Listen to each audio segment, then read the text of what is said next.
Good day, everyone, and thank you for joining us. Welcome to the UAP Disclosure Fund's Town Hall discussion, Policy for Public Safety Professionals in the Era of Unknown Drones. I'm Yuan Feng, the Executive Director of the UAP Disclosure Fund.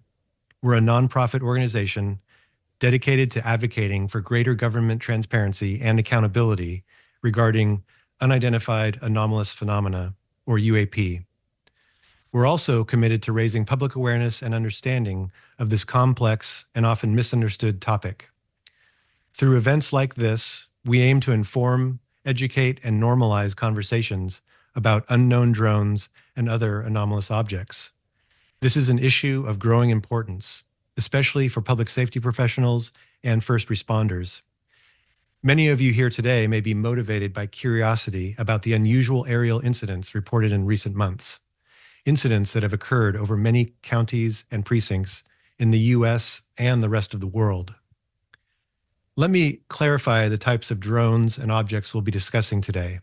We are not referring to hobbyist drones operated by individuals or even larger commercial drones used by private companies. Instead, our focus is on drones or craft that often exhibit extraordinary technologies. These may include sphere-shaped objects or drones the size of SUVs, observed performing maneuvers that defy conventional physics or logic. These incidents point to technologies that may represent advanced military assets or perhaps something of entirely unknown origin. Today's discussion won't focus on guessing the origins of these unknown drones. Instead, we'll concentrate on the practical steps public safety officials and first responders need to be better informed, better trained, and better equipped to protect themselves and the public from potential threats these unknown drones may pose in their communities. We'll also address the pressing need for improved coordination between local, state, and federal authorities when responding to these incidents. The history of unknown objects in our skies is vast, spanning many decades. However, for today's conversation, we'll focus on recent events from the past few years that have been documented by credible and official sources. These events include unknown drones operating freely over sensitive locations like military bases, naval carrier groups, nuclear facilities, and reservoirs. They also include reports of incursions in remote areas of Colorado and Nebraska, as well as increasingly frequent sightings in densely populated regions such as New Jersey, New York, and other northeastern states. These incidents are not decreasing, they're happening more often, making this conversation more urgent than ever. So, to help us delve into these critical topics, we've brought together a remarkable panel of subject matter experts, and let me introduce them. First, please welcome Sean Grosvenor, who will serve as today's moderator. Sean is a forensic consultant, retired from the Illinois State Police after 25 years of distinguished service. During his career, he worked in roles including major crime task forces, internal affairs, crime scene investigations, and executive command. Sean is a court-qualified expert in bloodstain pattern analysis and firearms and has testified in over 40 trials. He's trained more than 50 public safety agencies in areas such as crime scene management, arson investigations, and forensic photography. Sean also advises several organizations on investigative and intelligence matters and works with the Scientific Coalition for UAP Studies. Next, we welcome Chris Grooms, an experienced law enforcement officer who has served 6 years in Valley County, Nebraska. As a deputy sheriff, Chris specialized in public safety, firearms training, and high-risk case management. He was also a certified firearms and defensive tactics instructor and served as the department's designated sniper. Later, as chief of police in Ord, Nebraska, Chris continued his leadership before pursuing other career opportunities. A U.S. Army veteran, he led over 75 air assault missions during deployments to Iraq and Afghanistan and completed advanced military training programs. In 2020, Chris experienced firsthand the challenges posed by unknown drones to first responders as his remote county was visited by these objects for 3 consecutive weeks. Our next panelist is Richard Lang. an FAA licensed commercial pilot with a bachelor's degree in aeronautics from Embry-Riddle Aeronautical University. Richard has more than 30 years of experience in UAP research and investigations. He led the BASS MUFON SIP project, funded by the Defense Intelligence Agency through the Advanced Weapon System Applications Program, which investigated UAP on behalf of the U.S. government from 2007 to 2012. Richard is also the author of UFO Investigation, A First Responder's Guide to UFO Encounters, a practical manual for public safety professionals navigating these complex situations. Also joining us is John Tedesco, a retired electronic engineer with over 40 years of expertise in consumer and commercial electronics. John specializes in switched mode power supplies and hyperspectral technology, holding multiple patents for his innovations in optical technologies. He is currently affiliated with Harvard University's Galileo Project, which is contributing to groundbreaking interdisciplinary UAP research. Next, we have Jerry Tedesco, a military and aerospace engineer with deep expertise in infrared camera systems and toxicology. Jerry has worked on high security projects supporting national defense and aerospace operations. He holds degrees in criminalistics and biology, blending natural sciences with engineering to tackle complex challenges. He is also affiliated with the Galileo Project. Alongside John, Jerry co-founded Nightcrawler Research, an investigative organization dedicated to exploring UAP through a rigorous scientific lens. And lastly, and even some camera equipment. One of the things that I can tell you about cell phone cameras is, again, I had a guy that was in New Jersey last week and got in real close proximity. And he described it as like rectangular shape, metallic. But he said light was coming out of the sides of it, but you could tell the light had like a stroboscopic or a flickering kind of thing. And he had an iPhone 13 and the thing just kept zooming in and couldn't focus on it. And that's pretty typical. So, a camera where you can set it, where you can turn off the autofocus and manually focus it, you're probably likely to get better images if you, And the first step obviously here is a communication, which is why we're here today. So as we expand our efforts to collaborate, again, we're focusing on the importance of appropriate training and equipment. So Richard, thank you for your contribution to this panel. Thank you. In the interest of talking a little bit more about technologies, I would like to turn to Jerry and John Tedesco. They are electrical engineers that have taken it upon themselves to try to get an idea of how we can detect these unknown incursions more effectively. And what they've been able to accomplish is detection by way of advanced technologies that work in the hyperspectral frequencies. So Jerry and John, thank you for joining us today. If you can tell us a little bit about what technology or behavior has been detected regarding these unidentified drones as detected using your equipment and methods. Okay, I guess I'll start it off. Well, we set out to develop a mobile observation laboratory, which was fully instrumented to actually go out there for long periods of time and take a look at the environment. We didn't know, of course, we didn't know what we were looking at first. We approached this with an agnostic point of view, but we realized that the approach we needed we needed equipment that would be able to eliminate all the prosaic explanations first, and of course that's costly. And the best way to harbor that would be in a mobile instrumented laboratory. So what we did is we developed a methodical approach using, of course, radar is the first primary tool to detect anything in the skies. We developed a proprietary radar system using two radars, a dual radar system set up on two different axes, one vertical, one horizontal. So it could scan these skies in two geometries and actually get a better profile of the targets, any targets that might be up there. The other thing is hyperspectral equipment. We wanted to cover the entire spectral band from UV to visible to the different ranges of infrared, near infrared, shortwave infrared to long wave infrared. The other thing is secondary equipment, spectrum analyzers to monitor radio frequency signals, separate those from the noisy background, so we know what we were observing. Geiger counters, acoustic listening devices. Of course, the cameras would have high-end optical components, so as we can eliminate artifacts. And we wanted a multi-layered approach to be able to observe these things.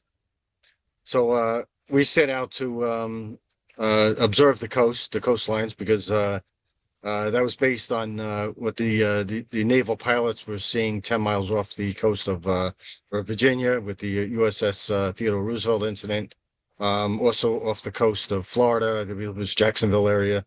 Our supposition was that these were probably occurring along the entire coastline, including the northeastern coastline where Long Island is. And Long Island is an area where it sits out, beyond 10 miles out into the Atlantic. So we picked a barrier island off of Long Island that was separate from the mainland. It was pretty much isolated. We wanted to control the conditions there, so we got a permit. So we would be out there, and the public would be restricted at a certain time. The other thing is, we had to get a radar license from the FCC to operate the radar. We needed an experimental license, and John can go into much more of the equipment. Right. As Gerald said, it's, there were certain things that we needed to put in place in order to do the kind of extensive research that we did over this 2-year period.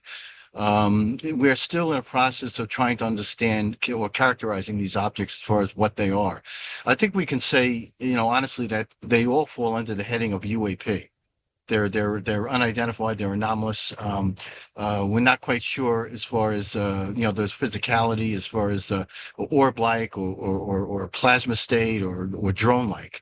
And we like using the term drone-like rather than drone, because we're not really quite sure what these things are. I mean, is this something that is militarized? It's being used to observe other objects that we've observed off the coast. And I can tell you that, that what we've seen is a combination of different type of objects. It's orb-like, drone-like, and even, in some cases look like plasmas. The problem is they're extremely elusive. They're very difficult to see. The drone-like vehicles at times, they present in the visible realm, where we can see them, you can identify them, and they do look like commercial air traffic, for the most part. And we recognize drones, the type of drones that are out there, but they also exhibit unexplained or Unusual. type of unusual phenomena that, of course, Chris had spoken about, and we're hearing it from other law enforcement agencies as well as the public. They seem to go dark when you put eyes on them. If you're trying to observe them, almost as though they're aware of the fact that they are being observed. Mm-hmm. They can, like I said, they can go dark. They can, whether or not there's something else going on there, or they're just moving at instantaneous speeds away from the observer. I want to add that when they go dark, what we've noticed is that they can change. They look like they can change their spectral frequencies. Because we observed that we have multiple cameras on these objects in various spectral ranges, and we noticed that when we see something visible and suddenly disappears, it wasn't actually disappearing; it was actually changing its spectral signature. It was drifting into an infrared range. Right, like signature management. It seemed, some kind of signature management. And this is something that makes it very difficult. We've heard a lot of reports out there of observations of drone-like vehicles. But what we don't see is these other objects, the orbs that seem to have this low luminosity or seem to present in the infrared spectrum. And they can do that, where you're not aware that there is a secondary object out there that is associated with these drone-like vehicles, which is occurring, fairly frequently. The thing that we're looking at is that there's got to be a better way to detect these objects and characterize them, and that's what we're in the process of doing here. And of course, we need feedback, and law enforcement needs feedback from the public, as well as science community needing feedback from law enforcement as far as what they observe from firsthand. They're getting these things, they're seeing these things for firsthand. They're making these initial observations, and they're in a position where they can identify, or they can come up with some data that can help us, help with some kind of a protocol to put place to characterize them and come up with better detection methods, and just understand what they are. Yeah, Who's responsible. Absolutely. You know? And again, I want to make the distinction between the variety of observations that you're making, the orbs, the plasmas, and the unknown drones that, or drone-like objects that have the appearance of airplanes. Or very large drones. So there's a variety of shapes and distinguishing features that, have a prosaic appearance, but have some characteristics that don't really conform to that type of technology, such as having no sound or having low visibility. The strategies that you're using to make these detections are important, but obviously require a certain level of equipment as well as a certain knowledge of that equipment. So let's try to pin this down here. You have a very robust detection system. From the observations that you've made, are there specific markers that indicate advanced capabilities that could be a threat to public safety? Yes. One for, that we can say for sure is invisibility. If you don't see it, you're not aware of it. And, that could be a safety concern. Like I said, drone-like vehicles, they seem to be observed by the public, law enforcement. There are times that they're not. But there's an association with other objects such as orbs. And the 2 year research that we've done, we've seen quite a few of those, and they have to be, visualized or observed in the infrared spectrum. There is special camera equipment that can do that. That's near infrared camera systems. Most cameras that you have are infrared sensitive in the near bands. Even the cell phone cameras nowadays, they do have night mode, and there's apps for that. They'll put the camera in a specific night mode so you can see these things, and you'll also want to get in applications that, with the cell phone themselves, that allow you to record it in raw data. When you're compressing this stuff, and that's what most cell phones do, is they compress up the information, the data, and the image quality is terrible. It's as far as getting any kind of detail or data out of it, it makes it very difficult. But there are apps available for that. Also on the line to the cell phones, they have a host of sensors in there that are readily available. Most folks have them. We all have cell phones, whether it's the iPhone or the Androids. They have a number of sensors in there. They have magnetometers. They have accelerometers. They have luminous sensors. They have G-force sensors or gravity sensors. And there is a toolkit that can be downloaded, an app toolkit. They call it the physics toolbox, that can actually allow you to set up those applications that will monitor magnetic fields, will monitor possibly G-force or gravity type systems that are out there that may be responsible for some of the health effects that these things are giving off. Also, the cell phones themselves. There's 2 apps that I'm aware of that is developed that actually allows the cell phone to act like a Geiger counter, where you tape off the front lens, the front camera system, or the back camera system with dark tape, electrical tape, and the app itself will allow the cell phone to be used as a Geiger counter. You'll hear the counts, and I've personally had experience testing some of those applications when I was working for the laboratory, so they do work. And I've actually taken a cell phone and put it into an X-ray machine, so you can actually monitor those things. The other thing is that law enforcement, if they're highway patrol, if they're traffic division, they have speed guns, radar speed guns. These speed guns are radar devices. They're millimeter wave radar devices. They have a range of about 3 miles. Objects the size of a car, an SUV, they can be detected 2 miles away. So the speed gun itself, if you take it out of a squelch mode, right, where it's muting the audio until there's an active signal, you'll probably want to hear that signal all the time, and that gives you a Doppler effect, that frequency change. So if you take the speed gun and you're pointing it at these objects, any motion that is exhibited by these objects should be picked up by the speed gun, unless there's something else going on. But that's a powerful tool. Also, the LiDAR, some of the newer speed systems are LiDAR, which has both velocity detection and range detection. And the range on these LiDARs is about 2,000 feet.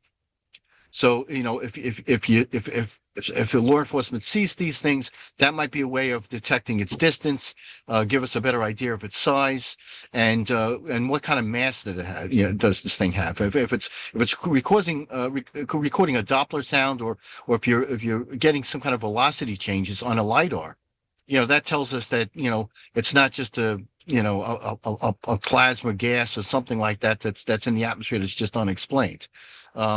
And simply because of some of the descriptions and stuff that we've been getting back, that they don't make noise.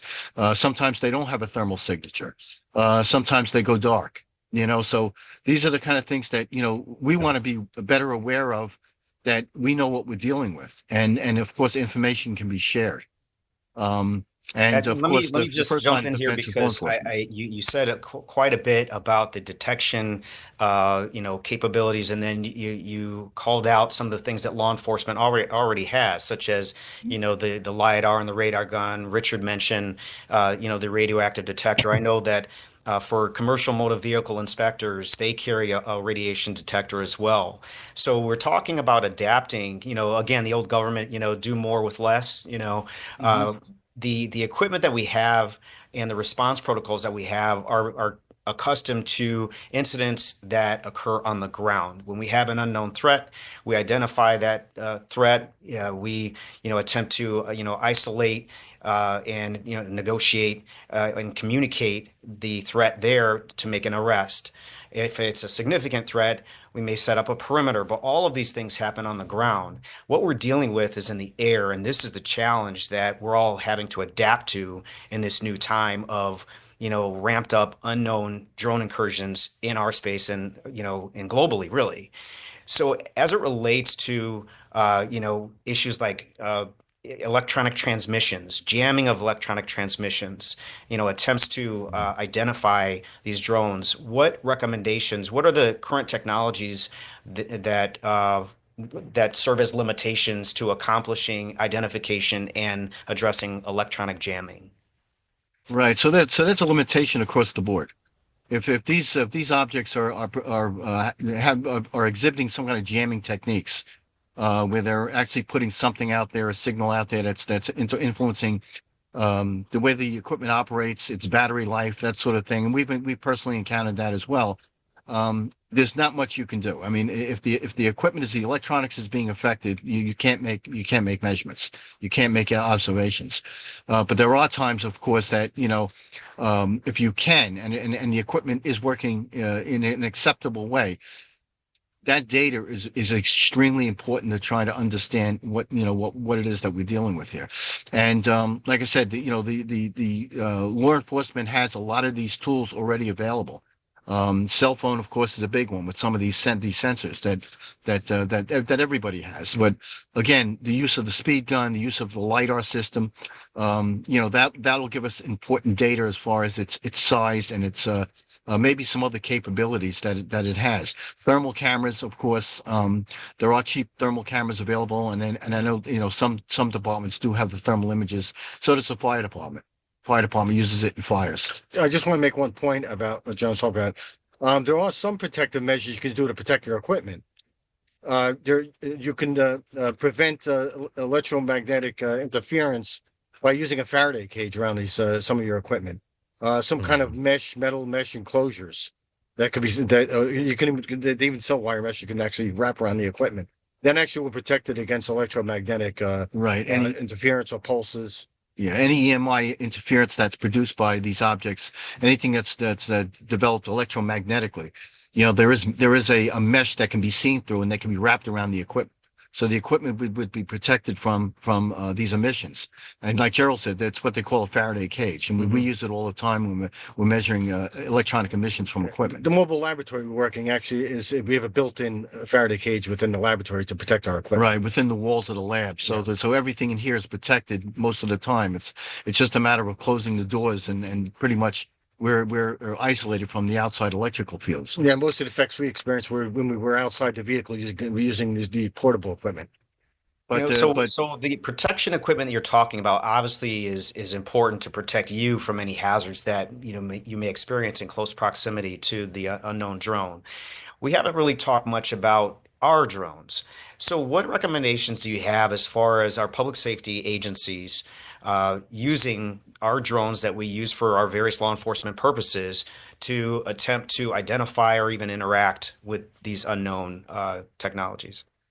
So I know that the New Jersey, I guess the Sheriff's Department, New Jersey, has been using their own drones as far as they have their sensors, they have a thermal camera on it, they have a regular camera, and some have near infrared cameras as well. The closer you can get to these objects, obviously, that those are ideal conditions to try to understand, and then to look at the behaviors, the elusive behaviors. Are they acting within unison as far as being tracked down, that sort of thing. It's what kind of responses are they given off at that point. I know with observer response, we've been looking at the objects, and if you try to film them at times or you're trying to record them, they seem to just go dark and they disappear. We've seen that, quite a bit. And we've also heard some of the descriptions from law enforcement that, these objects do have a tendency to go dark. We want to understand what that is. Richard Lang had brought up the fact that, that don't point anything at these objects. Of course, never use laser systems, that sort of thing. But there are times when research is on, and of course you have to use your own discretion with this, is using a flashlight with a spot beam to try to illuminate these objects to see if there's anything that can be recognizable, anything that you can describe, anything that would give additional information or data to law enforcement and anybody that's trying to understand what the stuff is. But that's a decision. Like I said, that's a personal decision. At your own risk. And what Richard also recommended was staying in the car. The car itself acts like a Faraday cage in some respects. Exactly. So there's some protection from staying in the car and making these observations from outside a window. And last question, where of all the photographs and video, where can our public safety professionals go to see the demonstrative photo and video evidence that you've collected? So we have a Google account, and we'll make it available for anybody to see, that they can look at the videos that we've documented, the pictures, the images of some of these objects, and at least get an idea of what we've been seeing off the coast. And it pretty much agrees with what's going on nationwide and pretty much worldwide. And what Chris has described, a lot of the same features. Exactly. Yeah. It's and if Chris, of course, has firsthand accounts with that stuff. But that's what we need. That's the kind of important data that we need to gather in order to, come up with a better protocol and methodology to characterize them. Even detection methodologies, radar, the speed guns, that sort of thing. It's readily available to the police department. That's a great tool. There's certain applications within the radar gun that they have a smaller wavelength. That we found that the results themselves are much more acceptable, and they seem to work much more on a regular basis than our marine-based radar, which is intermittent at best. John and Jerry Tedesco, thank you very much for joining us today. We will, of course, make sure that information is made available once this panel discussion is posted. At this time, I'm going to entertain questions from the audience, and we're going to get as many questions answered as possible. So apologies in advance if any question does not get answered in full. The first question I'm going to direct to you, Chris. Given the incursions that have been happening around the United States and globally at many of our military installations, uh, what are recommendations for state of emergency public messaging? State of emergency public messaging given the escalation of these incidents. I would say just do your best to report it to your law enforcement. Um, if you don't report it, then nobody's going to know what's going on. Um, even though you might feel like, oh, I don't want to call this in, people are going to think I'm crazy or whatever. That's nobody's going to think that. That's you don't want to be that individual that makes a phone call or doesn't make a phone call, and then something bad does happen. Like you had mentioned earlier, one of these things had a payload of 15 pounds of C4 and flies it into a facility. Just do your best to report what you can. I think that's one of the biggest things that the public can do is get it out to your law enforcement, and hopefully we can get it to the higher ups so they can document what they need to do. Thank you, Chris. The next one also is for you, Chris. Would you, for your observations, would you have considered those drones orb-like, based on the fact that they were mostly light, or did it appear to have structure? You mentioned that there was a wingspan, so was there a shape, or did it seem more amorphous? I guess maybe I should change my wording instead of saying wingspan, say separation between the lights. The red and the green lights, there was about a 6 to 8 foot separation between them. Now, whether that was wingspan, I don't know. When I tried to get my binoculars on it to look at it, it knew what I was trying to do, and it moved away in a different location to where I just couldn't make out any type of structure. What I did see the one night where it blew by me just ridiculously fast, it was just a ball of light. Whether that was an actual orb or it was some structured object forcing light out of it, I don't know, but it was just a big ball of light. One of the other deputies to the west of me from a different county, he actually tracked about 6 to 8 of these things in a single line formation, and he tracked them going down the highway, and they just traveled in a single line formation. It wasn't Starlink. They were 60 feet in the air. They were right there in front of him. They made no noise, and they were, again, just a light in the sky, 6 to 8 of them. And once they hit a certain spot in the sky, like it was a door, once every single one of them hit that spot, it just shut off.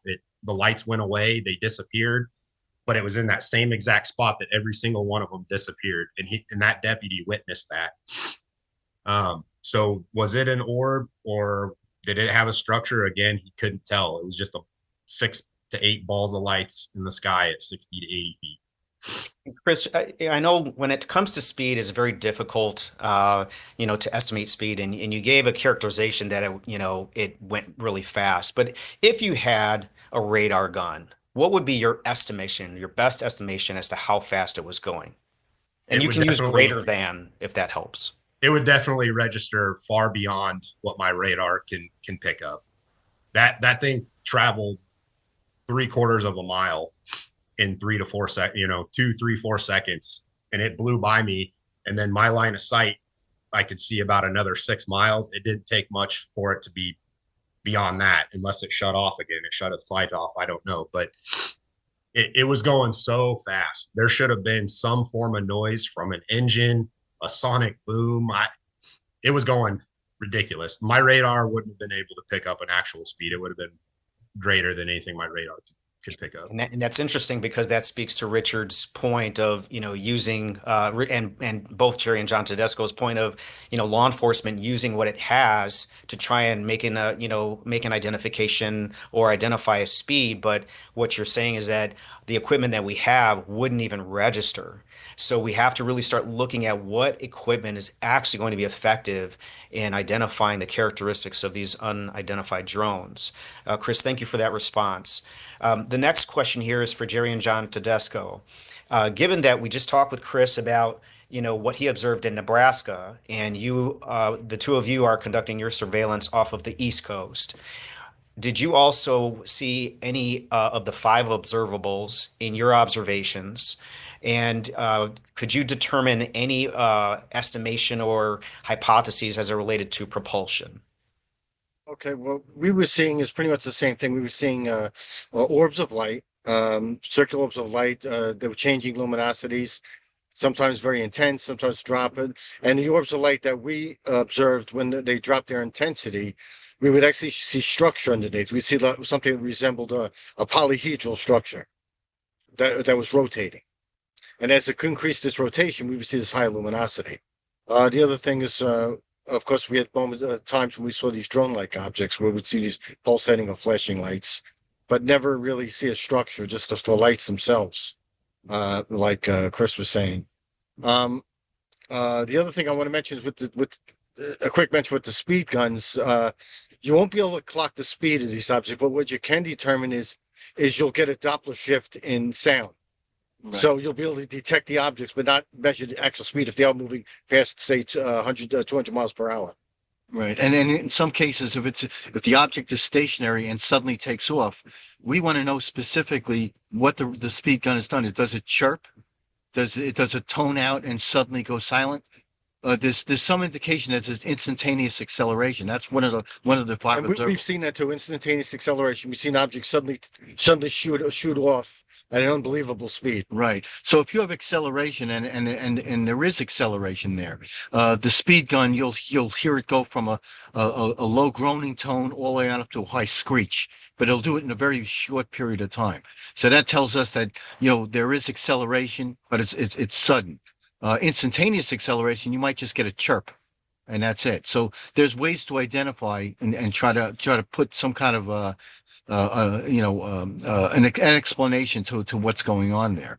Also, the LiDAR guns. The one thing we want to know is whether or not there's a return on that LiDAR gun. If you're getting a reflection of light, infrared light from the LiDAR, that tells us that there's some kind of a mass there, there's solid mass.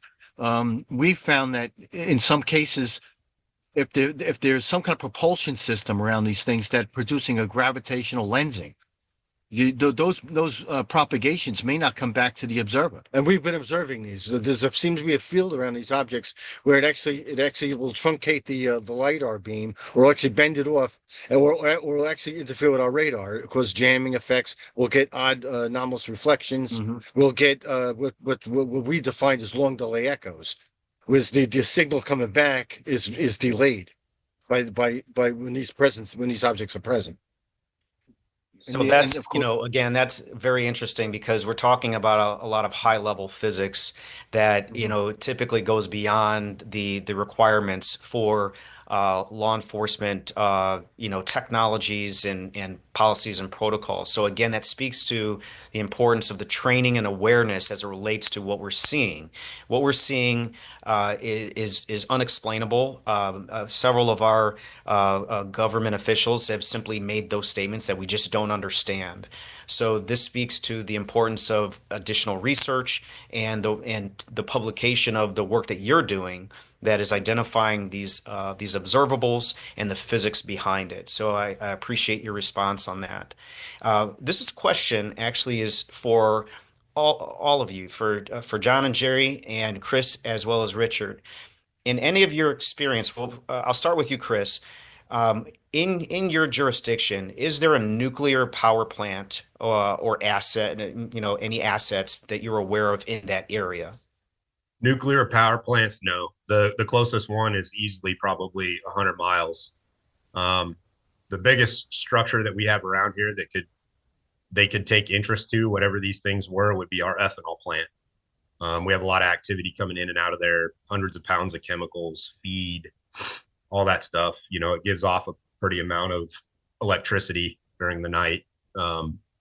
So could they have interest in that? Maybe, but we never had reports of these things ever being around the ethanol plants. Thank you. John or Jerry? Yes, on our area, we have a facility called Brookhaven National Laboratory. It was one of the biggest nuclear colliders in the country. And they're actually conducting ongoing research at that facility. So that's a sensitive area. So Long Island, I mean, and Long Island actually counts as a sensitive area, similar to what you've seen at the incursions of some of the other areas. Right, right. The attraction to a nuclear power plant. There has been an elevated number of observations near Brookhaven National Laboratory. So we kind of equated to that, but we've also we have reports of these objects being attracted to ships out at sea. We'll actually look at our hyperspectral equipment. We'll see an unusual number of objects around a large ship, or a container ship, or a bulk carrier, or a military ship. Which is interesting. Yeah, it seems to show an interest in our trafficking lanes. Right. Whether or not there's some kind of electromagnetic migration from their radars that are on, that they're attracted to, or there's something else going on there. Thank you. And Richard, I come to you last because, given your extensive background and in the investigation of unknown drone activity, what knowledge or awareness do you have of nuclear power plants or nuclear assets being a factor in unidentified drone incursions?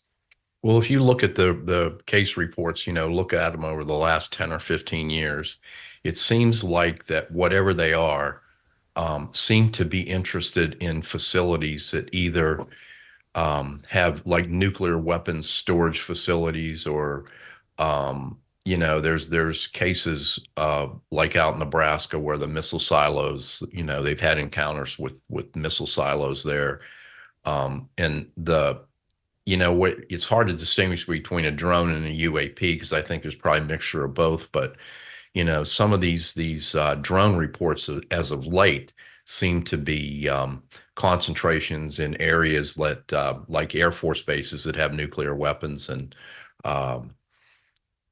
weapon storage facilities. There seems to be a lot of there seems to be a lot of attention that these things seem to be attracted to that or be interested in that for whatever the reason is. I can imagine that, again, that our federal partners are certainly mapping the locations and the travel paths of these incursions. So that's just something that we want to be mindful of. But Chris, as you mentioned, it's not just the location of our nuclear assets, it's also potential for any nuclear material or anything hazardous being dropped from these drones. So it's just something to be mindful of. And I was going to say also that if you look at these drone reports, they're coming in all over the world. I was told they shut down an airport in Russia a couple of days ago, and the Chinese are having the same issues. So it's kind of interesting. And so John or Jerry, Chris mentioned earlier that, three-quarters of a mile in about 3 to 5 seconds. If we do a quick calculation, there would come out to anywhere between 540 to 900 miles per hour. To your knowledge, is there any drone that is in anyone's inventory that can go that fast? Nothing we're aware of. I've worked in the defense industry for, maybe over 30 years in surveillance technologies, actually an area called RISTA, Reconnaissance, Surveillance, and Target Acquisition Systems. I've never seen anything like that. I never heard of anything like that. Right, and anything over 900 miles per hour too. You're challenging the speed of sound. Right. So these objects would make a sonic boom.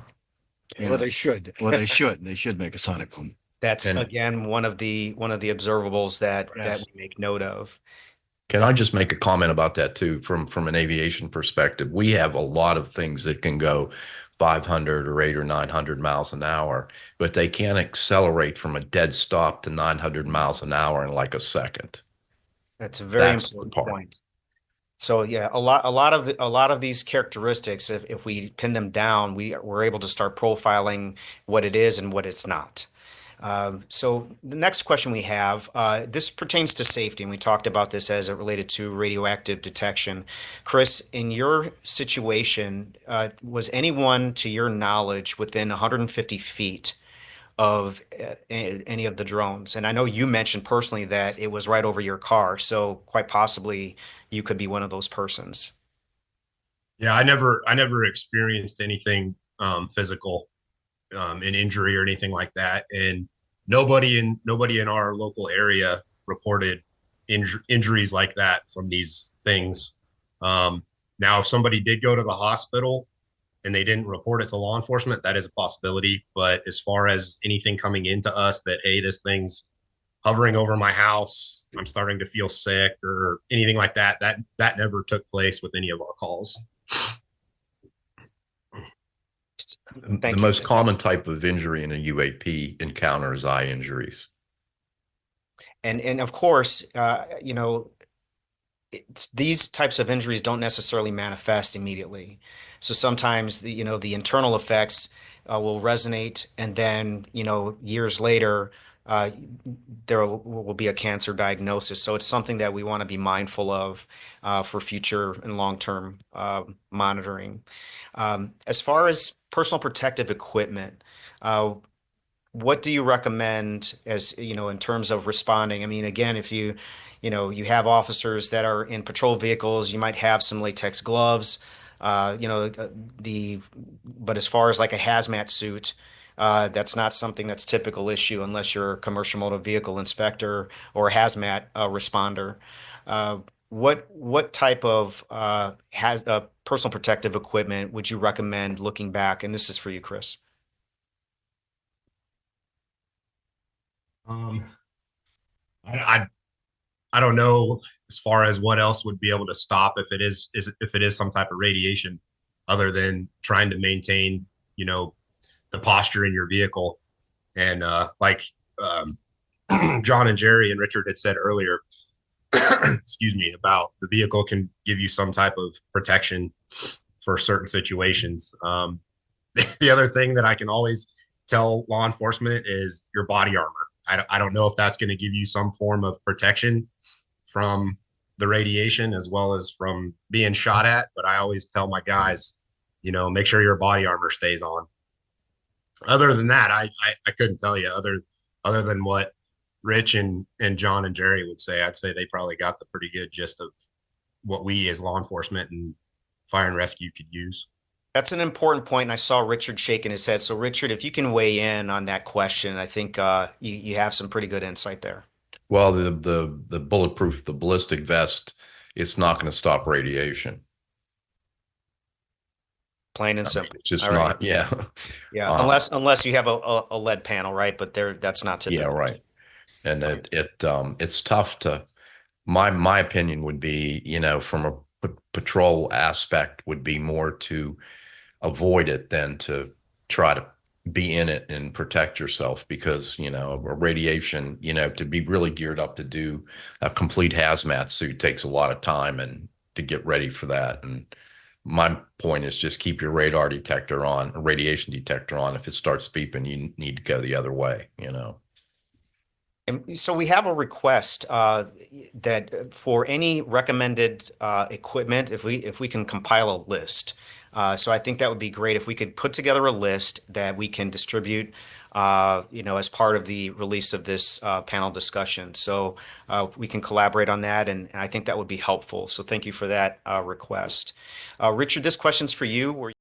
Cylinders, you got boomerangs. Real common are the orbs, basically balls of light. People would describe them as saying it looked like a big glass ball with fire glowing in it. It could be as big as a basketball, or it could be as big as a house. And so within that variety of reports, you have all different types of things like that. Am I answering your question? I'm not. Yes, and actually what I want to do is turn to John and Jerry Tedesco with your surveillance and attempts to identify these unknown incursions. What methods are you using to rule out any conventional technologies as opposed to the anomalous observations that you talked about as far as the orbs and the plasmas? How are you able to discern military drones from anything else?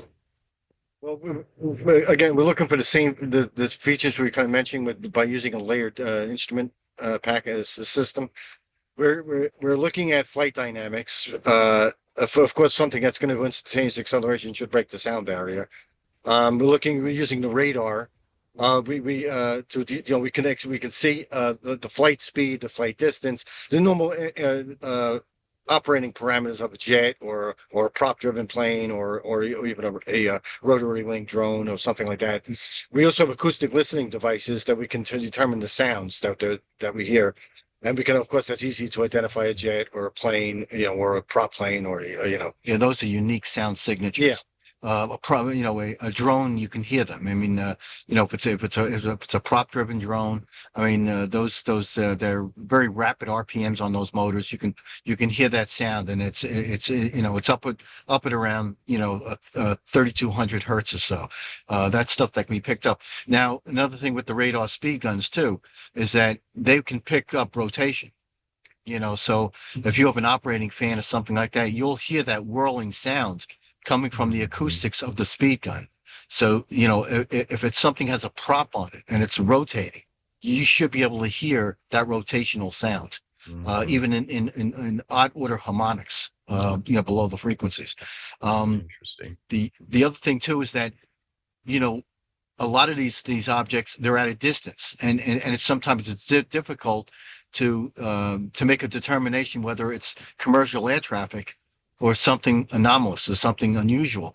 You have to have high magnification with some of these cameras. They have to be optical zoom, not digital. Digital zoom basically throws away the data. Optical zoom cameras is important, but also light sensitive cameras. Some of them that they call starvis sensors or starvis cameras. These are night vision or planetary cameras, are very sensitive to the light levels. That's something that's really required, especially for orbs. Night vision, there's a lot of night vision cameras on the market. Some of them are under $100. I should also say about we also use a FLIR system. Yes. So we're using a FLIR system with a magnification, 30 times magnification. So we could zoom in on a plane 20, 30,000 feet, and we could see the silhouette of the aircraft, the configuration of it. So it's very easy to make that identification. The other thing is we could see the orientation of the navigation lights, of course, the anti-collision beacons going off, and the wingtip colors, the green and red. Right. Even if you don't recognize those navigation lights, the repetition rates, the colors, that sort of thing. There's many features. There, at least with an optical zoom camera, whether it's a long wave infrared, a thermal camera, or it's something in near infrared, if you can see other defining factors like the fuselage, the wing structure, you can identify pretty much what it is. Very good. All right. So I have one more question for Chris. Were there any injuries to any persons or cattle? The question is specifically to cattle, but I'm opening up to any injuries to anyone or anything. Any of the ranchers that had a run-in with their animals, they never reported any injuries or deaths or anything like that to their animals. And they obviously got accountability of all of them, maybe the next morning when they were pissed off, but they never reported anything like that. All right, very good. All right, John and Jerry, last question to you, and this is for the benefit of our public safety professionals that are attending today. Let's suppose that all of our law enforcement agencies and first responders say, "Okay, we're in." What is your appeal to them to get involved and help you do what you do better? Okay. What they do is if they can get portable instruments, and of course they get PPE to go with that to protect for self-protection. They get portable instruments to at least capture some of the data, collect some of the initial data, because they're the first responders, they're first on the scene. That would help us out. Also, I want to make one comment about the protection from radiation. Is what they could do is they could look into a hospital supply for radiation aprons that are used by radiology teams. Right. An X-ray technician, maybe they could use a lead apron. And something also about the eye protection. We have no experience with the retinas being burned, that sort of thing, which could be coming from UVC radiation.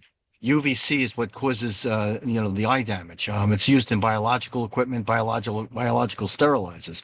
A simple pair of goggles will block the UVC radiation around the eyes. If that's what's occurring, if it's producing a wavelength of 185 to 200 nanometers, which is the UVC band, that would help prevent the eyes from getting any kind of a damage on the surface.